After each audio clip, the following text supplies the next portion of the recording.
On a very pleasant day on May 2017, a baby took birth in Future Group family. As every child is unique in its own way, but this one was someone special. They named him POOF. As intelligence reflects the general ability of the child had an extraordinary talent. So the child wanted to show his talent to the world. He was rejected everywhere he went to expose his talent. He became upset, demotivated, and walked down alone.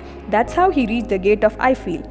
A team named Positrons caught their attention on this child. They asked him about his problem, therefore Positrons thought to help this child. They realized that the problem with the child was there was no growth in his talent exponentially.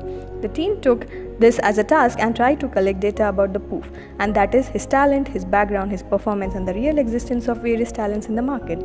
They wanted to get into more details, so they stepped into the market to interact with various people to know their opinions, feedbacks, experiences about this child. Therefore, they understood that there was no awareness among the crowd about this extraordinary child. So this team came up with some solutions in the problem in the period of 6 months. The solution that they worked upon for the baby POOF was to promote the baby and spread awareness. They planned to promote the baby and his talent on social media, transit modes, and on every platform that was affordable for them. Now finally, baby POOF is exposed to the real world of talent, as he has created his own identity with people accepting his appreciating with great interest. And now this is how the POOF has grown and will grow with the ideas that were delivered by Team Positrons.